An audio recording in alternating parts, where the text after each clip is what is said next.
And there's static water tanks there during the war where everybody's in swimming in them. And it's just hard to explain, but I would rather have the old times.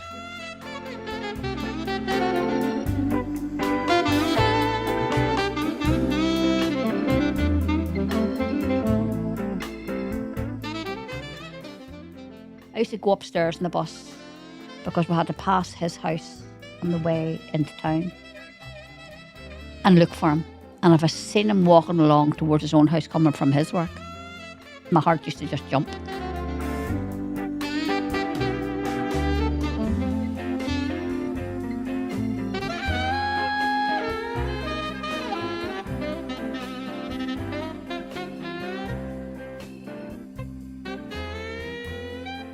Love one another.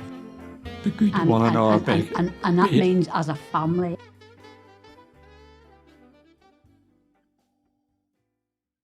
Hello everyone. So today we're going to do a little bit of an interview with Dennis and Anne, my grandparents, and a lot of the family are going to be watching this. I'm going to ask them a couple of questions, have a bit of a laugh, make it into a bit of a time capsule that we're going to look into in the future. So I'm going to start off with the big man Dennis here. I'm going to fire a couple of questions at him, and then we'll be bringing Anne on, and then we'll do a bit more lighthearted stuff towards the end. You happy enough, Dennis? Fair enough. Now, no swearing. No swearing. Try your best. So we'll start it off very simple. What's your name and how old are you? My name is Dennis Muir and I'm 86 years of age. Okay. Who is your favourite grandchild? Now that's well, that was you don't need to answer that one. It's a trick question. It's obviously me. And where did you grow up as a child? White House. What was it like when you grew up? Unbelievable. I enjoyed my younger life. In terms of the area, White House, how different was it back then as to what we know it is now? Oh, entirely different. Entirely. It was just swimming and you've no idea. It's hard to express the difference in the two areas, in my opinion. So now we know it as sort of open area, very close to the Albi Centre. The train goes through it, but obviously it was very different back when you were growing up. There's more. The mills. Can you tell us anything about the mills? There was more and more people that gathered together at the corners at night. You don't get that now. You know, after tea, everybody's from to go to the bottom of Donny Street and have a bit of confab and play games, different games. It was brilliant then. And how do you see it now then? Do you think everyone's well, maybe it's the age has dimmed all these things down, but when I think about my younger days, I'd rather have them. So you think it was better back then before all the technology? Of course, yes, 100 times better. How different was it as to what we see now? It was, you've no idea. And there's static water tanks there during the war where everybody's in swimming in them. And it's just hard. It's just hard to explain, but I would rather have the old times. A question quite close to that then. What is your very earliest memory? What's the first memory you have in your life, your youngest memory? Well, I would run over the railway bank and down in this sea and swam about. That was just... And how old do you think you were then? Well, I should have rephrased that. I used to go up on the roof of our house to see if the tide was in before it went down. And I made my way down over the railway bank and then it's swim from maybe Greencastle to White House. That was it. So how young do you think you were? Is that your most vivid memory from your youngest days? I was tackling it when I was about 9-year-old, going down there. And we used to go down what they called the Jack's Pod, and then they called the place a romper. And it's where the boats, they launched the boats every year out of the boat yard. That's where we all used to swim. Yeah. Okay. Do you have any other sort of memories Oh, as a reading young orchards.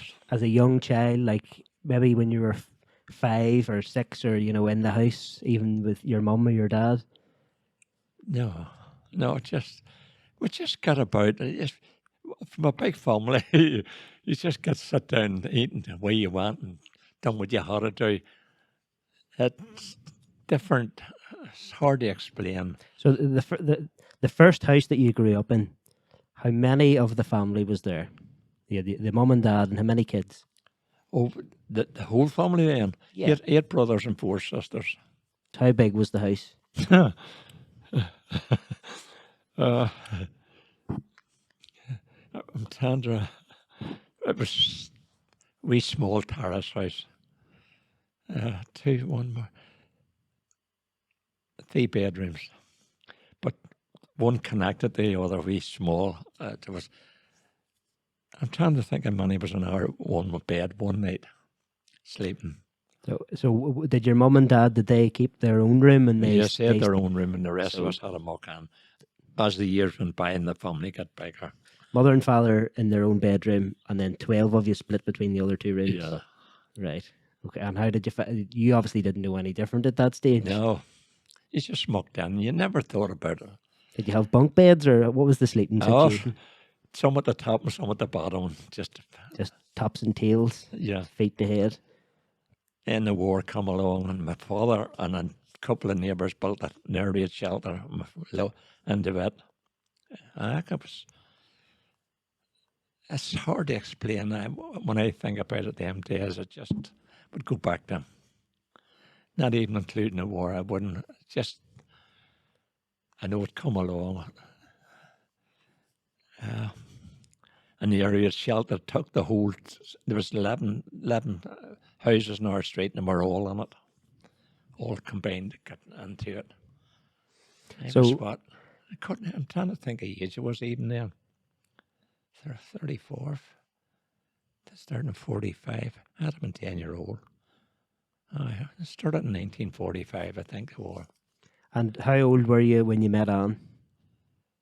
17. 17. Still I living was, in that house, or had you moved at that point? Pardon? Were you still living in the family house, or had you moved?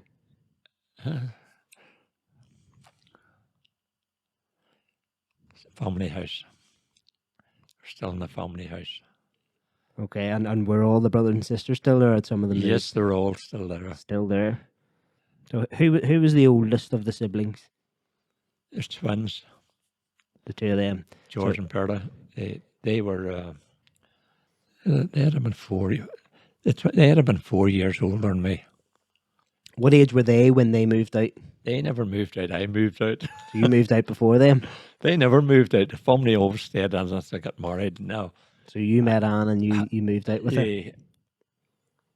The brother above me was the first one to move out hard. He was in the forces, and it was me. When you think of Anne, what's the main memory that comes into your head? The time she came up to my mother's house, I was and my sister brought her up, and we just hit it off then. Where did you and Anne meet, and who made the first move? I met her in my mother's house. My sister brought her up from work. The 3 of them were working in the mill, and I'm not sure why it was me made the first move. It was a couple of weeks. Possibly me. You maybe it was it made the first move. If I had to guess, I would say it probably back in the days it was more traditional for the men, wasn't it? Pardon? It was probably more traditional for the man to be the one. Yeah, I think back it in- was probably. And don't forget, you can take your time and think before you answer. What is your biggest achievement in life? Got marrying on. Me and her just got ahead of everything. We worked alongside each other. Good answer. And she was very crafty, probably making ends meet. Oh, she's brilliant. Okay. Would you rather fight one goose that's the size of a horse, or 4 horses the size of a goose? Now, what will you answer that when you think about Oh, would you four, rather? four horses the size of a goose? Eh? Yeah. So would you rather have 4 goose-sized horses to fight, or 1 horse-sized goose, a big massive goose that's the size I of a don't horse? know, probably. Who do you think you would beat? What would be easier to beat? A goose the size of a horse. Say you've committed a crime, and you're on death row, Huh. and you've got to choose your final meal. What would you pick? I'm not hard to please, probably. I haven't had in many years a bowl of neri. A what? A bowl of neri. And what's that? It's some special meal. It's made up of bread and milk and stuff. Perfect answer. I don't even know what that is. Well, it says, well, Say it something again. that line. It's that long since I had it. It would be a milk food. Perfect. Say it again. What's it called? Neri. A bowl of neri. Some people call it panera. It's neri. And it's bread and corns and all made up. So the last question I'm gonna leave this with before we get on. How would you like to be remembered? I believe they were just the way I am. Just happy go lucky. No, I help people out. don't take anything too serious. Pardon? Not to take anything too serious. Correct. Like a good joke. Now, we're going to get on in here, so you might be in trouble. So we'll see you soon. Right, that's so. I'm not being so. The only one probably. Part 2. We've had Dennis on. Now, please introduce yourself. What is your name and how old are you?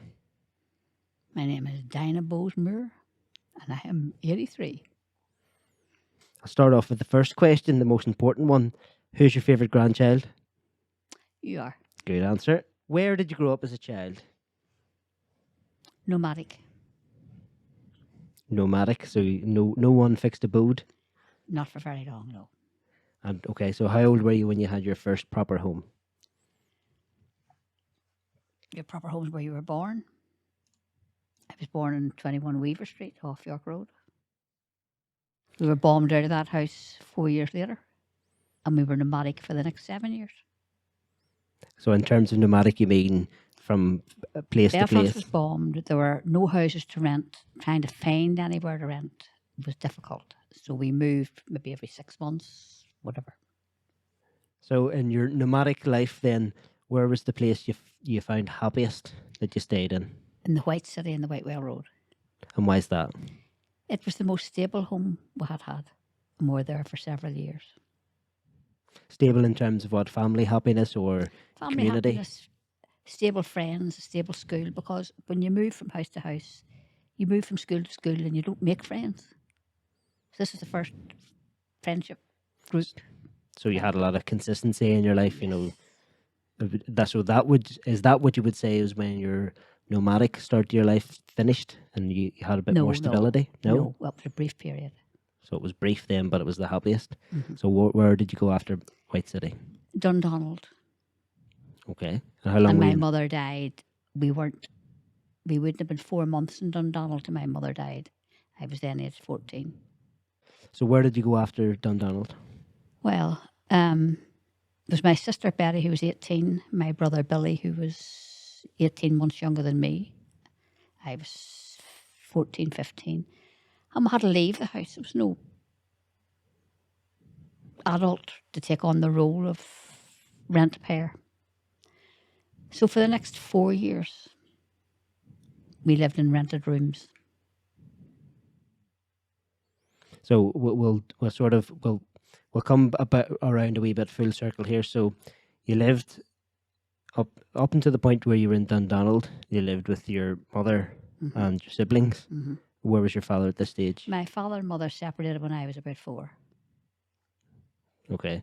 So, and was that the last you spoke to your father, or was there? Oh no, No, oh no. He came once a year to see us. Okay. And was he still there at the period where you lived in Dundonald? He lived in England. And when he left my mother and the war ended, he moved to England. Yeah, so he left when you were about 4, but was he still in the picture? He was still in Belfast. I don't remember seeing him because I was evacuated to Dromore and County Down for 2 or 3 years, and I never seen him during that period. When I came back to live in Belfast with my mother, I did see him once a year after that. Okay. So after Dundonald then, where did you go? Mount Vernon. Rented rooms in Mount Vernon. Until you were what age?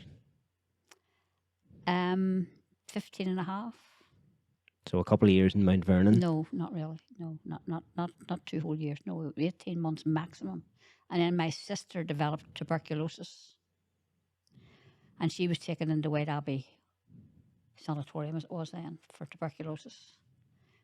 And my father had already taken my brother to live with him in England. So that left me on my own. Okay, so how long did you spend on your own until you met Dennis? I had already met Dennis when I was living in Mount Vernon. Wow, and how long after you met Dennis did your situation improve? It didn't improve until I got married. But obviously, in terms of your happiness levels, it must have shot right up when you met Oh, that 1000%. that gem of a man. I was not an unhappy teenager. No. Just your overall situation. And I never thought of it as difficult. And I mean that very sincerely. It's just the life you knew. Other people were horrified, but not me. For me, sometimes I would say when my friends' parents were disciplining them for staying out too late or going to dances, I was happy I didn't have parents to impose that upon me. I was a free bird. So in the period in your life then, in Mount Vernon, what was your experience then? Were you happy? Was it your happiest period then? No.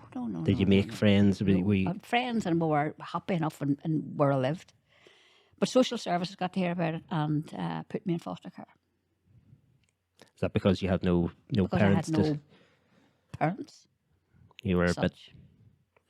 And were you a bit of a rascal, so to speak, or were you... Oh, absolutely not. Or were you mature beyond your years? Had to be. Had to You grow had up to very be. quickly. So were you unhappy when they got involved, or did you feel safe? 1000%. I You felt wouldn't saved? recommend fostering any child unless they're where they're going. Dennis actually took me out of it. They put me in a prefab on the Shore Road with 2 people who were not married. They pawned everything I had on a Monday and got me clothes out to wear on a Friday, because you were going out on a Friday and Saturday. They sold anything that I had brought with me from my mother's home. So we lost all personal things.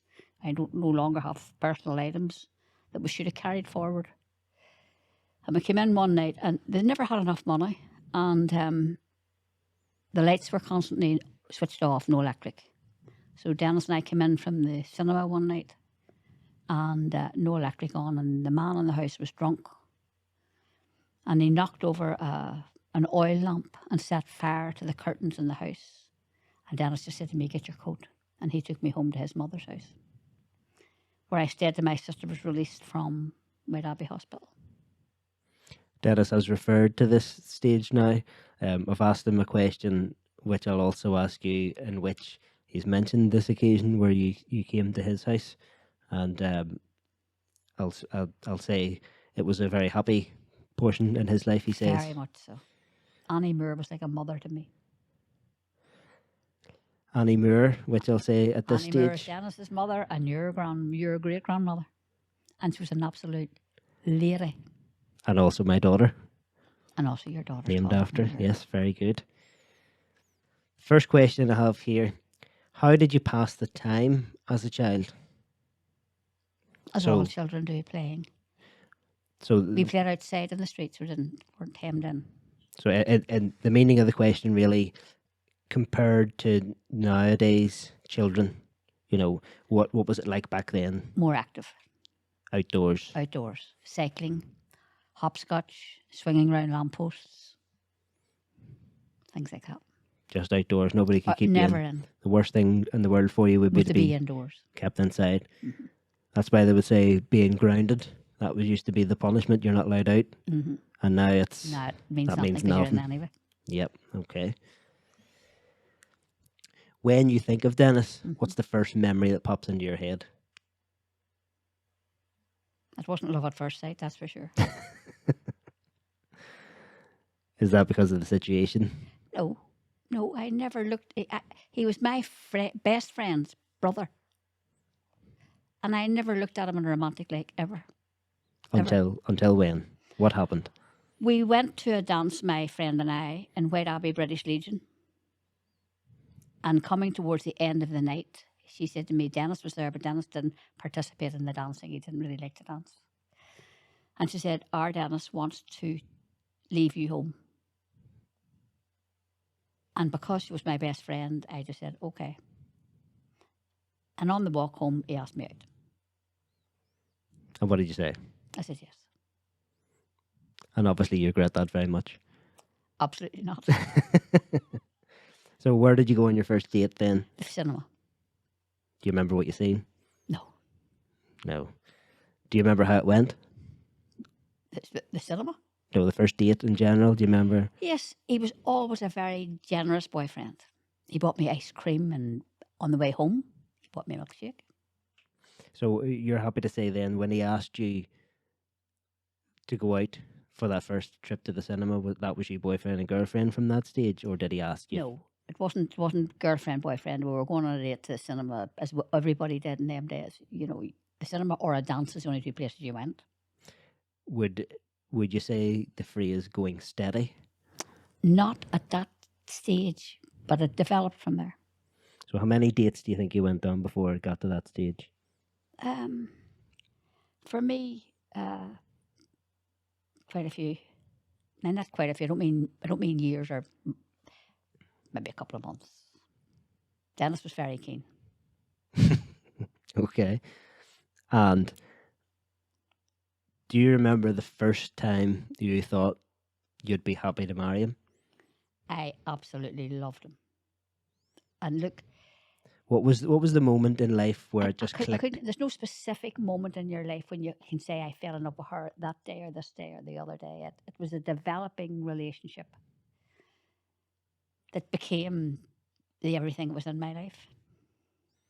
That eventually just took over your life without even you noticing? I used to look for him. I worked in Barber's Mill and lived in that's the railway in York Street. In Bentick Street was the name of the street. And I used to go upstairs in the bus because we had to pass his house on the way into town and look for him. And if I seen him walking along towards his own house coming from his work, my heart used to just jump. Just one of those things.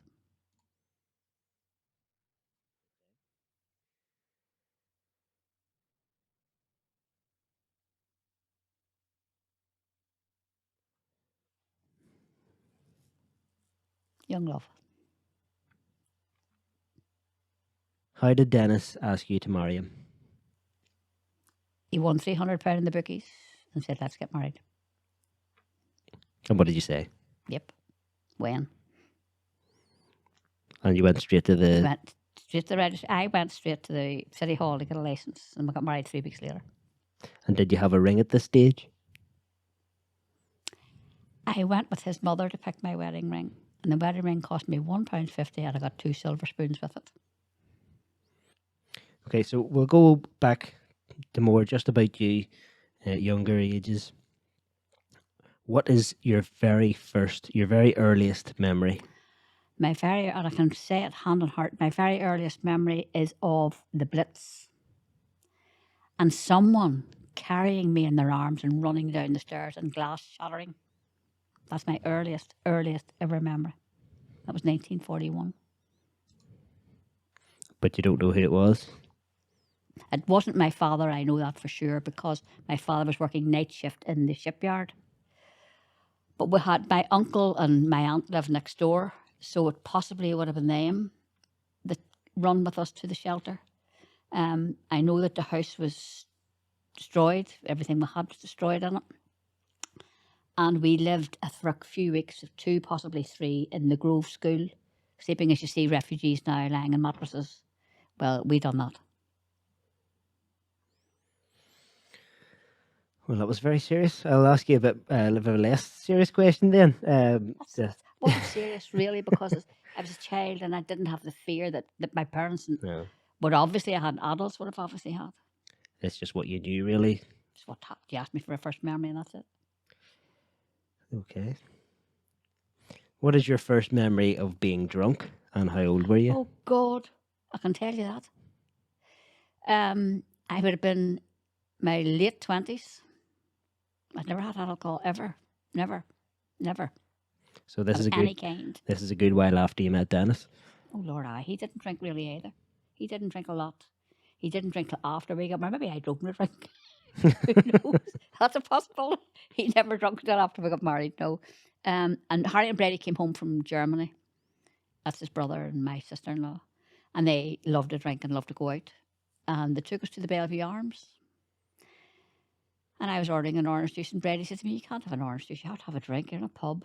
And I said, "I wouldn't know what to order." And she said, "Well, look, when I started with the Pimm's. So I had 2 Pimm's and threw up all the way down the O'Neill Road on the way back." That I remember quite well.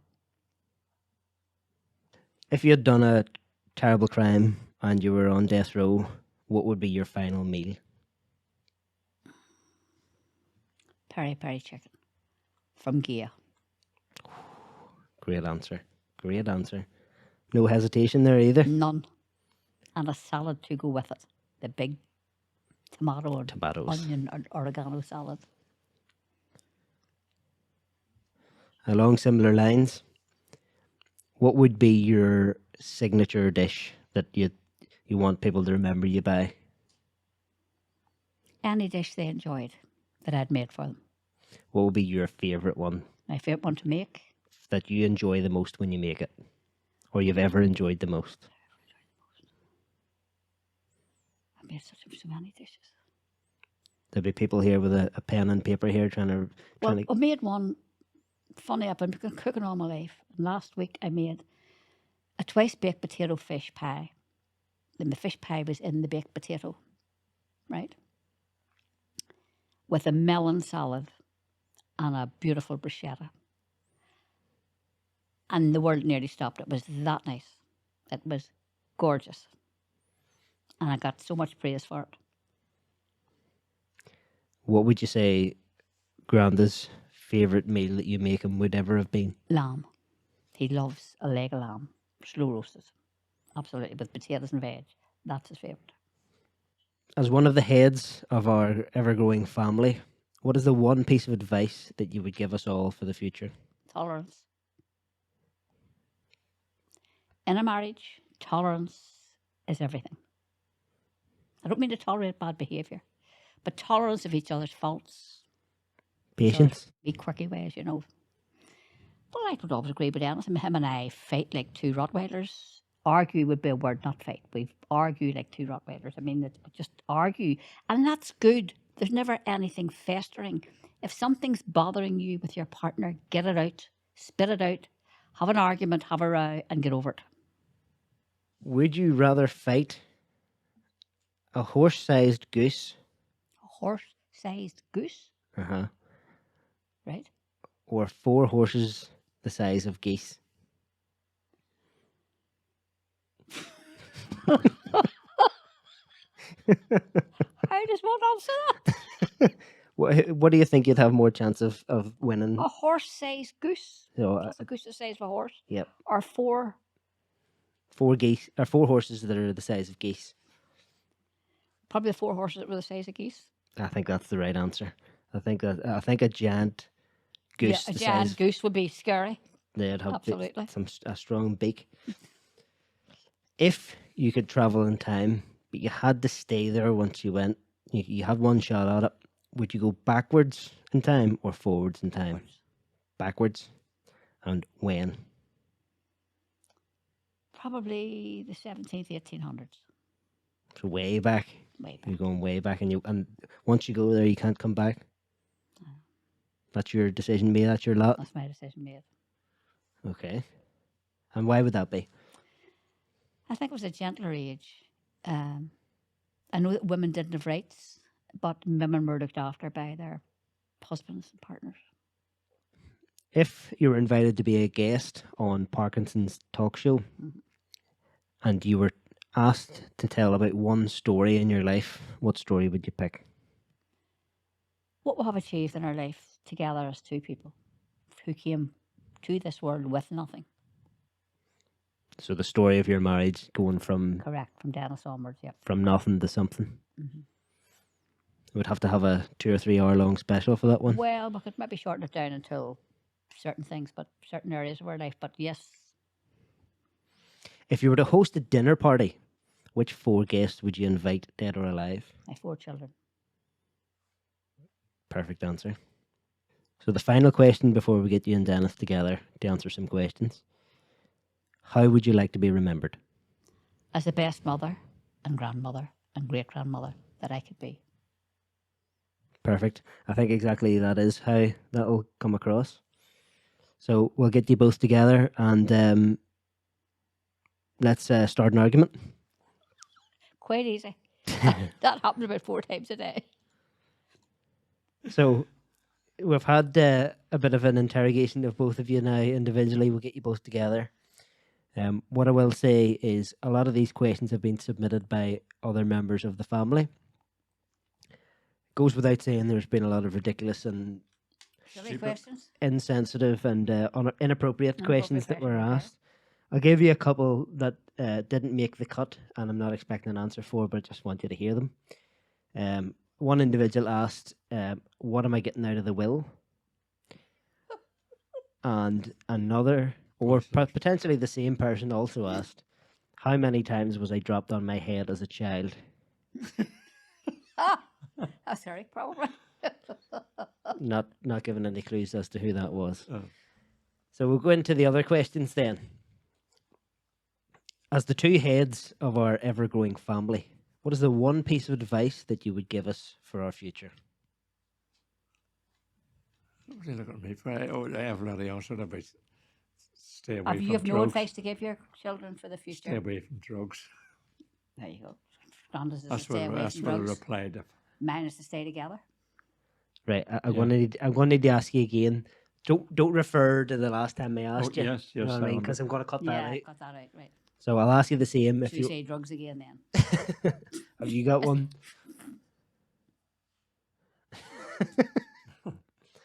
So I'll ask it again. As the heads of our ever-growing family, what is the one piece of advice that you would give us for our futures? What are you looking at me? I told it to you, but what? I thought You were to tell him what you said the last time, stay off drugs. no, but that's what I told him up front. No, that's not what you He told him doesn't last want time. that again. He doesn't. He doesn't say want that. He doesn't. I'm putting all Say this in. What? Say it as you say it. If you're going to give the kids a bit of advice, one bit, what would it be? But I've already told him in Well, the first tell one. me, I'm only after tell. I'm only after tell. Here, tell me. Tell you. Stay off drugs.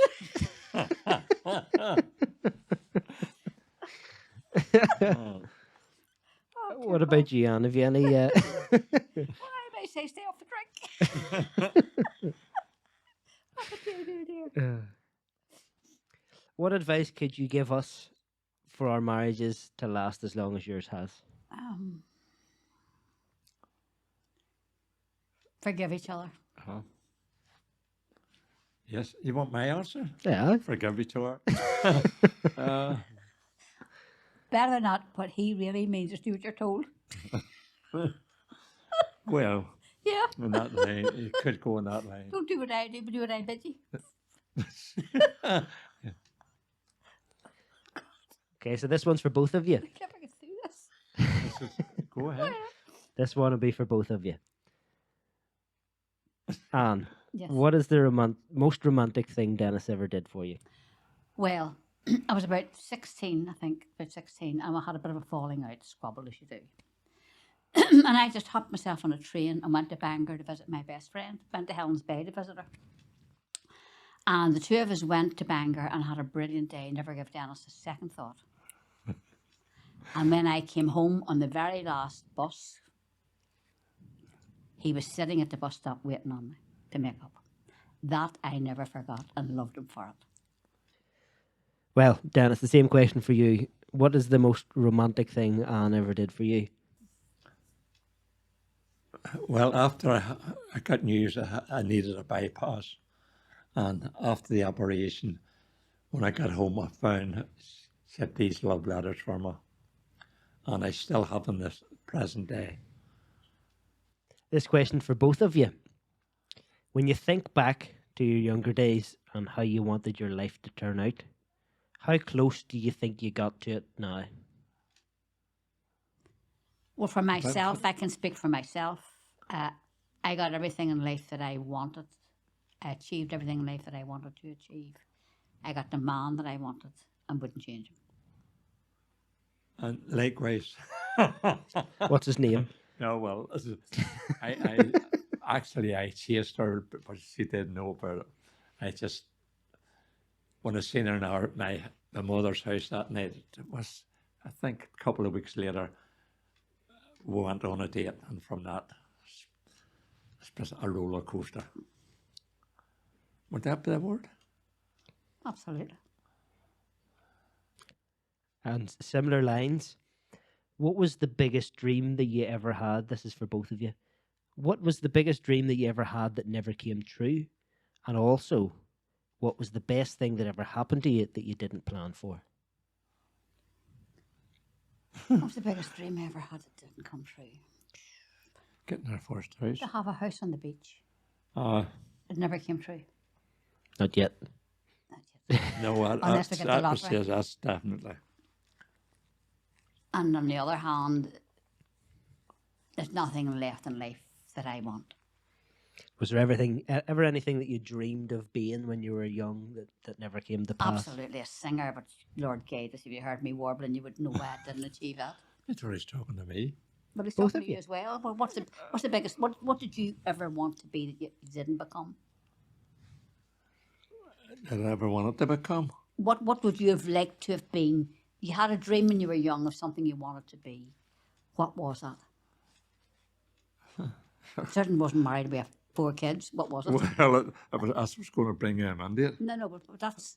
Yeah. But it wasn't something you planned when you were young. Is there something you would like to have been? Somewhere you'd like to have went? Something you'd like to have done? Went professional with the golf? Well, yes, that would have been a good one. Well, I was a terrible gambler. But you like to have won more? Did you hear that? I won enough. There you are. Have a good car and enough money in my pocket, taking both of us out. What was the best thing that happened to you that you didn't plan for? Best thing that happened there. Meeting each other. And And nobody, having a can, family. and nobody can plan that. And look what we have here. I know. our favourite grandson. Yeah. Keeping this in, definitely. This one's for both of you. What is the most serious near-death experiences in your life? Well, for myself, I was about 5 or 6 years old and evacuated to Drummoran, County Down, to people who, for want of a better word, were uncaring. And they gave me a bucket and sent me to the railway lines to collect coal. And I heard the train coming at the very last minute and flattened myself against the bank as the train drove past. Now, that is my personal most dangerous moment in my life. There's another moment I remember very vividly when we were in Mossley service station at the height of the Troubles. There were bombs going off everywhere. And it was around lunchtime and we heard this explosion. And I said to people who were standing with me in the shop, "Dear Lord, that's Glengormley police station. That's very close. It's probably Glengormley police station getting blew up." And while we were discussing where we thought the bomb had gone off, the door opened. And then Dennis's brother, Billy. And I looked at him like, Billy, did you hear that explosion? And he looked at me like, and he went, and when I looked at him, the smoke was coming out of his hair and his eyebrows had gone. And I said, dear God, Billy, what happened? We had been to the wholesalers earlier in the day, and as we did, when the boxes were empty, Billy took the cartons round to an outside furnace that we had to burn them. Now, Billy was not the brightest spark in the block, but a superhuman being. And it was a kind of a damp day, right? And he put the matches in and couldn't get it going. So he got a drop of petrol and threw it in. And threw the next match in, it didn't go, and he put his head in to see where it hadn't lit, and the whole thing exploded. And he was blown back against the back gate. Now, the mechanic called Stanley, who worked in the shop where they repaired the cars, said he was afraid to come out. Because one minute Billy was standing near the garage door, and the next minute he had disappeared after the explosion. From that day onwards, all he ever was called was Boom Boom. Bless him. Well, I could not. Now, it was nearly his death experience, but I don't know anybody else that's ever had that experience. Well, I never had one. What about the time the boat sunk, you were rowing up the loch? Oh, aye, that's a bit. Well, that was. You didn't know where you were going to Oh, make it or not, but you did. I don't want to put You don't that have up. to say what you were doing. Oh. You just have to say what. Well, you don't have to say I- why I you were in the could- loch. You just have to say what happened when you were rowing up the loch. If anybody from the PSNI is watching this, please turn off now. What did you say? If anybody from the PSNI is watching this, please take cover. No, I'm not. I can't say that. I'm trying to think of another one. What about the attack at the? Oh, in the garage. The The garage? attack. Oh, aye. But sure, That's a near-death experience.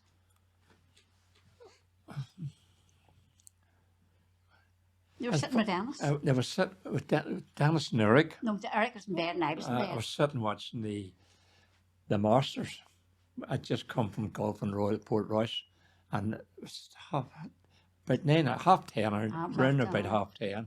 Me and Dennis was sitting there watching. I heard this bang, and next thing, this boy come in More than one. with a hammer. More It was a Scotch bricklayer's hammer. I'm trying to think of the name Scotch for it. hammer. Scotch and hammer. No, there's a name for these things. And I was sitting down on the floor, and as I got up, he whacked me in the top of the head there. And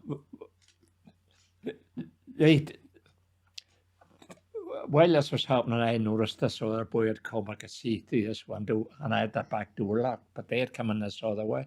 And for some reason, they bolted. They did. No, Eric, the son, come out of the front room and walked in. There was Davis, and these boys bolted, and away they went. And we called the police, and when the policeman came in, he looked at my head and he says, "You'd have to go to hospital." That's not right. I had a depressed fracture of the skull. And I had to go to the Royal. I'll have an operation that night. And well, I had to go to the Royal and done the operation on my head, and that was the night I had watching the Masters. I don't know where I could put other words You in. got a hole in one, but it was in the head. I don't know I could put around that. You can put them. Who else dear, there? dear, dear. Has to be a I break. forgot all about that. Terrible. At this current time, we're about a year into the pandemic. Have you learnt anything or gained anything during this period that you're proud of? Well, I have gained plenty. I haven't got away from the missus. Well, the answer to that as well, we have become very close during this Uh-huh. past year. I mean, we're 65 years closer. together, but you live separate lives. Sometimes he works, I work, he's doing something, I'm doing something else. He's out golfing and I'm doing something else. We've been We're together precious. 24 hours a day for a whole year, just over a year. Over a year. And we have become tight as a bud. And we never get tired of each other. And we've argued less, We're believe like it or not. we're like two ghosts. Believe it or not, we've argued less. There you go. And have you learnt any new skills or, taught yourself? Yes. Washing dishes, back in my place, and numerous other jobs. He has been taught well. And then what about you? Have you learnt anything? Learnt a new skill? Just new cooking skills, new cooking recipes. I've been trying out various recipes and think that's what I do as a way of life. It's a hobby that I thoroughly enjoy and continue to do it. And now I have more time to experiment.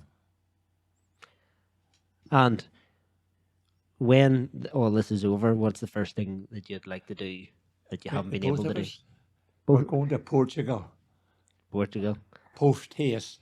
straight away. Mine is to go out with my family for a slap-up meal and a good couple of bottles of wine. In Portugal. Yes. Preferably in Portugal, but no, local will do Doesn't if matter. it has to be. Can't wait to get out for something to eat and wine and dine with my family. Plus, I'll get I've her. missed them all. I've really, really, really, really missed the great-grandchildren. Because that's a year of their young lives that I'm never going to get back. And it's a year where they've had to forget us, the wee young minds, and that's sad.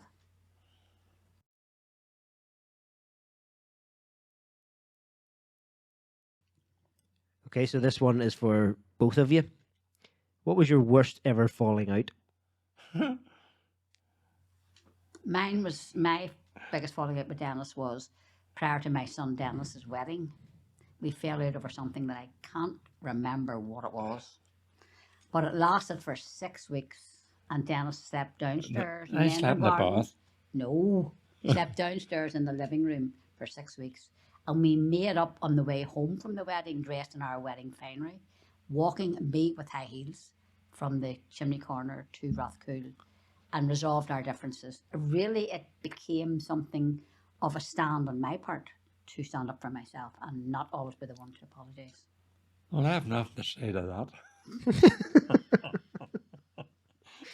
So you I learnt have- your lesson then? But, Obviously. yeah. Well, And we did fall out another time. well, let me think. And you were 60. I mean, you were coming up to your 60th birthday, right? And I wanted to celebrate, as I always do with my family. My family are first and foremost my top priority. And no matter what I'm going to do, I always want to do it with a family. Dennis said, no, well, 2 of us fly to Portugal and we'll celebrate out there. I said, but we don't have any family out there. We'll have to celebrate here. We fell out over it. The upshot of that being that Dennis hopped on a plane and flew by himself to Portugal. And he was there for, this was several weeks before his birthday now. And I stayed behind and ran the garage. And Dennis and Barbara and my family said to me, look, he's 60, you cannot be here and let him celebrate in Portugal. You have to be there. And by that time I was feeling guilty myself. So there were no direct flights from Belfast. So on St. Patrick's Day in 1995, I flew from Dublin Airport to London, hopped on a flight in London, Aer Lingus, and flew from London to Faro. And as God struck me stone dead, when coming down the steps in the plane, it was the old airport, it wasn't the new one that they have now. They would take a rooftop garden, you could look out over the plains, and Dennis was standing on the rooftop watching for me coming down. so there you go. Put that on. Put my voice to it.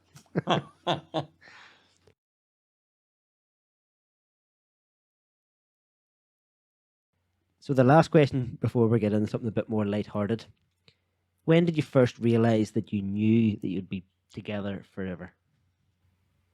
Well, I was playing poker and I made a few pounds and I had a mate actually, and we had a job to go to somewhere in the North England, just can't remember where it was. I think it was up around Preston. And as the night went on, I said to myself, no. And I didn't go. I gave him, and he didn't go either. I gave him the money to get the plane or whatever way he was going to go out there. And he never went either. But that was my reason. She kept me at home. My love for her, I just couldn't go and leave her. And that's the truth, because I cried that much and I really begged him not to leave me. I thought if he went to England, he would meet somebody else maybe by the end of us. I mean, people in them days went to Birkenhead and Liverpool and all for jobs, and they were there for years and never came back. You know what I mean? So I was afraid of losing And him he was my altogether. best mate, Big John. He didn't go. And one of McCallum's, John McCallum. Yeah, Big John McCown. So in the end of the day, love persevered and he didn't go.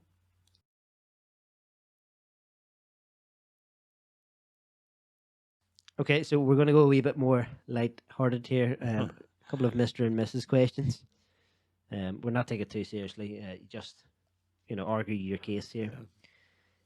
Who is the most romantic between the two of you? Dana. I agree. No arguments. Who's the funniest? Oh, that one there. Yes. Yes, I have a wicked sense of humour. Who's the best golfer? of course. I had to give you that one. Who's the most patient? I would say me. I would agree there. Who is the most loving when no one else is around? Me? I would disagree. No, I'm definite. I look after you and do everything. Yes. Now, you disagree. Yes, because I'm very loving. No, you are, but I'm more love. There you go. We're both loving. Good. Is I that got- an answer to that, or do you need? No, No, that's good. I need one where you disagree. You can't be just. That's good. Who's the most stubborn? me. Me? No, no Me. way. Oh, all right. No, it's definitely me, Bradley. Matter what you said. Go on. No, I'm telling you, But it's not. I mean, I can be as stubborn as you can. but you're not. I keep it longer than Well, you. that's the truth. That is the truth. He can hold a grudge forever. I don't think either of you are stubborn. What? I certainly You am. really definitely are. Well, absolutely I- are. I'm the You worst. don't. People know us, but they don't know us as intimately as we know each other, and we can be too hell of a argumentative people. We can be really, really. I mean, we fall out over pots of water and I'd be carrying something up the hall. I might wash my carpet. I mean, we fall over stupid things. I'm not fall out. We argue But don't about the fall out, stupid but things. it's, when it comes down to stubbornness. And stubborn as and he'll do it tomorrow again. He'll not pay any attention to anything I say to him. He'll do it today again. All right, I'm the stubbornest. No, you're not. Do you want any more than that? Do you want it in writing? Something quite similar. Who's the first person to say sorry? Me. Yes, I'd have to agree with you. I cannot remember an occasion, maybe once in my life, that Dennis has said to me, sorry. That is a constant source of irritation. So, He regrets none of it. He doesn't have it within him. There's a fault in Dennis if there's going to be a fault of any kind. And it's his inability to say sorry. And it's sorry in his head. And he'll can't- think things and he'll deeply think things and be sorry that he has done that and show me in other ways that he's sorry he has done it. But to say the word sorry is not in his vocabulary. Okay. okay, Who has the best memory? me, of course. Who is the more sociable? Me, of course. Definite. I'm a very sociable person. I love to be out and about. I love to be, not with strangers, but with family. Always, Yeah. always, always. The root of my family love is because I didn't have it. Yeah. So I have an abundance of love to spread among my children. Who is the most talented? Me, of course. Name me one. But don't put me down to cooking. Name me one talent. Everything I put my hand to. Like what? Plumbing and everything. Only thing I don't do is cook. Well, I do, I know it, but I'm cooking for myself. Scrambled egg in the mornings. That's about the limit. All right, okay. Who's the most talented? No. Well, he's a talented golfer. Oh, all right. He's a wicked handy man. I mean, Wicked? wicked as in not great. Don't believe. Everything's half baked and rather than fully cooked. There's more jobs gone wrong in my life. Mr. Handyman. I wouldn't take that title. I would. Oh no. I rest my case. Doing this and doing that every day. I'm doing something. Who's the hardest worker?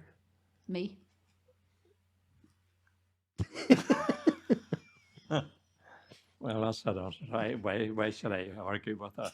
Not gonna win. Who's the most No. stubborn? He is a very hard worker. We are both very hard workers, brought up to work. We have a great work ethic, both of us. Wouldn't be where we are today. We wouldn't have the Yeah. ability to look after our kids the way we did, have the life we have, which has been fantastic and brilliant, if we didn't work hard. Nobody gave us it. We come into this world, we're bugger all, and we're leaving me a wee bit more. Uh, And nobody gave us a penny. My best wedding gift came from a friend of his called Bobby Gray, aye. and it was a bedspread. His mother, who was a very poor woman with children, gave me a pot with a hole in it. Right? You may say to yourself in this generation, what do you do with a pot with a hole in it? I didn't have any pots. You got what was called a pot stopper, which was a round thing that sat on a screw, the screw screwed in, and a bolt went in that end, and a bolt went in that end, that plugged the Tighten hole, it up. That was and the it. pot lasted an hour. He didn't throw it. He didn't throw it. Couldn't throw That's- anything out because you couldn't afford to throw anything out. So his mother gave me a pot with a hole on it, and his best friend gave me a bedspread, and that was the best wedding present I got. We didn't get that many, but that was the best. Fantastic. So we'll close it at that, and we'll leave with one last question. One last question, and listen So- and answer carefully, Mr. Moore. This is for both of you, individually and also together. How would you like to be remembered?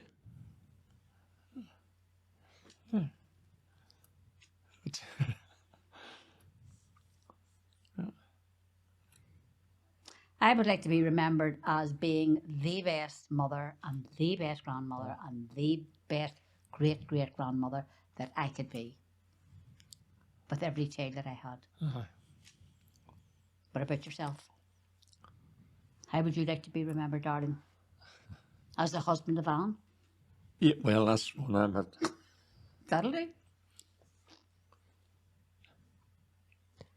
And I still look after the kids. Yeah, you you know. do. Yeah. He is Well, I never. he's an outstanding grandfather and an outstanding husband, I have to say. That's Of Spenny. all the That's faults, my he's not a partner saint. wants that from me. Never has but- been a saint at all in his life. Nor would I want a saint. Never. But he has been the best that he can be for all of his life. Never done anybody any harm. Has been generous, I have to say. Maybe that's what attracted me to him in the beginning. He was generous to me from day one. When I had no money for buses, which I didn't have sometimes, I actually cycled one time from Dundonald to Greencastle to work and cycled home again. And that's not the end of that story.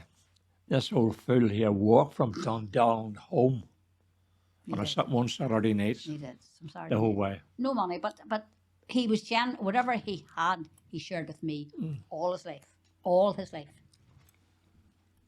So And together, how would you like people to remember you together? as two people who loved each other for a long Yeah. time, who found a true love through trials and tribulations. It wasn't all fun and games, Aye. not by any stretch of imagination. But we loved each other, Yeah. and that, in the end of the day, that argument that stood against all arguments and against all